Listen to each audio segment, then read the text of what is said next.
So let's discuss 71, Section 71 of the Bharatiya Nyaya Sanhita 2023. Title is Punishment for Repeat Offenders. यानी कि section 64 या 65 या 66 या 70 कोई फिर से रिपीट करता है, यानी कि पहले उसको पनिशमेंट मिली थी as per section 64, 65, 66 and 70, but वो नहीं सुधरता है, ठीक है, वो फिर से सेम ऑफेंस कमिट करता है, तो वैसी परिस्थिति में उसकी पनिशमेंट जो है कंपैरेटिवली बढ़ जाएगी। फर्स्ट टाइम जो उसने किया हो वो वाला पनिशमेंट, और फिर बाद में फिर से उस वही सेम ऑफेंस रिपीट करता है तो वो वाला पनिशमेंट। दोनों में डिफरेंस आना चाहिए, जो कि उचित भी है, सही भी है। तो पहले वाले से अब कंपैरेटिवली पनिशमेंट जो है बढ़ जाती है अगर आप सेम ऑफेंस रिपीट करते हैं तो। टाइटल से इतना समझ में आता है। Then we have provision. What it provision says, whoever has been previously convicted of an offence, कोई भी व्यक्ति जो पहले इस ऑफेंस के लिए कन्विक्टेड हुआ था, किस ऑफेंस के लिए, जो कि पनिशेबल है, सेक्शन 64, सेक्शन 65, सेक्शन 66, सेक्शन 70, किस पे बेस्ड है ये section? Let's see section 64, punishment for rape, जिसमें दो टाइप के लोगों के लिए है। एक जनरल, ठीक है, कोई भी रैंडम पर्सन अगर रेप कमिट करता है तो, या फिर क्लॉज 2 कहता है कि कोई भी स्पेशल पर्सन है जिसका कर्तव्य था, जिसकी ड्यूटी थी और जिस पे जिम्मेदारी थी उस महिला को बचाने की, और उसी ने रेप कमिट कर दिया, तो वैसी परिस्थिति में दोनों व्यक्तियों के लिए अलग अलग पनिशमेंट है। लेकिन section 64 generally talks about punishment for rape. कोई भी व्यक्ति रेप कमिट करता है तो उसको क्या पनिशमेंट मिलनी चाहिए। Then section 65, punishment for rape in certain cases. Age की बात हो रही है यहाँ पे। मान लीजिए 16 साल या 16 साल से कम उम्र की कोई बच्ची है, कोई महिला है, उसका रेप कमिट किया गया हो, या फिर कोई 12 साल से कम उम्र का है, तो दोनों ही केसेस में पनिशमेंट जो है वो दूसरे दूसरे होंगे। और ये वाला ऑफेंस भी अगर कोई फिर से रिपीट करता है तो उसकी पनिशमेंट जो है वो रिपीट ऑफेंडर माना जाएगा, और उसकी पनिशमेंट कंपैरेटिवली बढ़ा के दे दी जाएगी।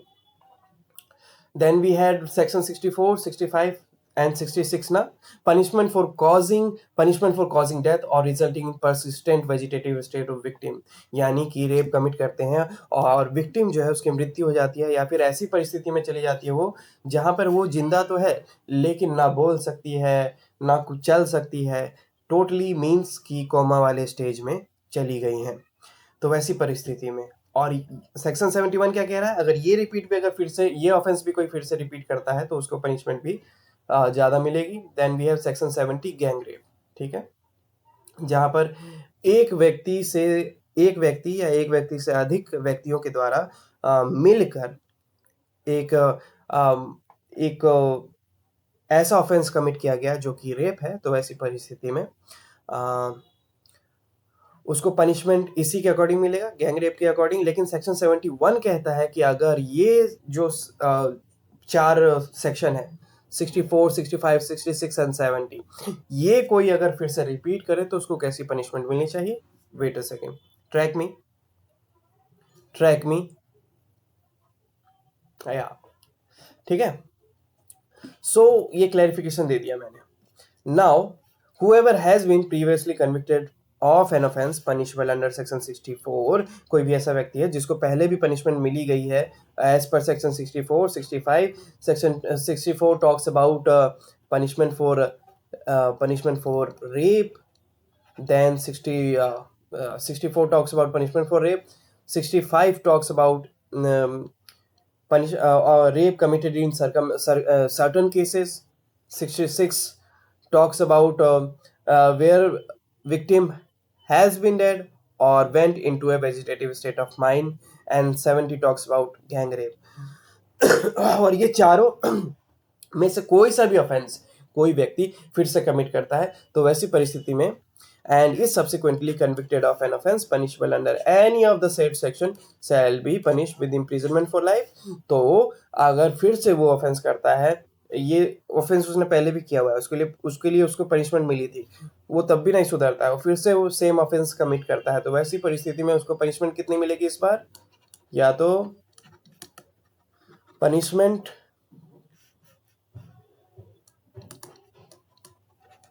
imprisonment for life which shall mean imprisonment for the remainder of that person's natural life.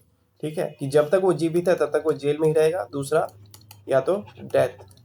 यहाँ पे फाइन का प्रोविजन मिसिंग है, तो फाइन यहाँ पे नहीं देख पा रहा हूँ मैं. इसको फिर से रीड करते हैं. What section 71 says, punishment for repeat offenders, whoever has been previously convicted of an offense punishable under section 64, 65, 66 and 17 and is subsequently convicted of an offense punishable under any of the said sections shall be punished with imprisonment for life, which shall mean imprisonment for the remainder of that person's natural life or with a death. So this was section 71. इसमें fine missing है. ठीक है, इसमें fine नहीं है. Apart from that generally it is saying कि अगर एक व्यक्ति अपराधी है जिसे अपराधी ठहराया गया था, उसको उस अपराध की सजा भी दी गई थी. कौन सा अपराध किया था उसने? जो सेक्शन 64 में मेंशन है, 65 में मेंशन है, सेक्शन 66 में मेंशन है, सेक्शन 70 में मेंशन है. सेक्शन 64 क्या कहता है? Punishment for rape. दो टाइप के वहाँ लोग हैं. एक जो रैंडम पर्सन है जो रेप कमिट करते हैं, एक ऐसा जिन पे दायित्व था, जिनका कर्तव्य था किसी को बचाना और उसी ने रेप कमिट कर दिया, वैसे वाले केसेस में. या फिर सेक्शन 65 जो बात करता था सर्टन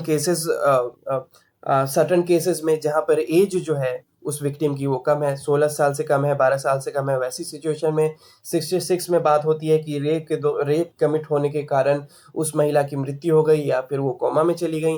सेक्शन 70 बात करता है रेप की.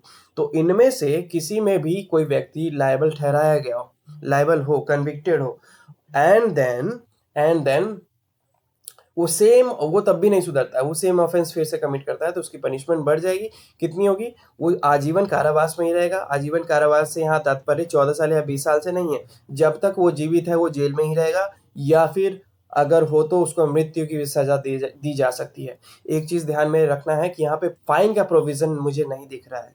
ठीक है, सो फाइन दैट मीन्स नहीं है. So this was section 71, and let's read this section one more time and let's give the closer to this section. What section 71 says? Punishment for repeat offender, whoever has been previously convicted of an offense punishable under section 64 or section 75 or section 66 or section 70 and is subsequently convicted of an offense punishable under any of the said sections shall be punished with imprisonment for life, which shall mean imprisonment for the remainder of that person's natural life or with death. This was section 71. I hope समझ में आया. In case नहीं आया, you can comment me, you can drop a comment and I will give my best to answer that question. And that's how we will discuss the whole provision, whole section of this भारतीय न्याय संहिता 2023. इस video में इतना ही. Have a good time. Bye bye. Thank you.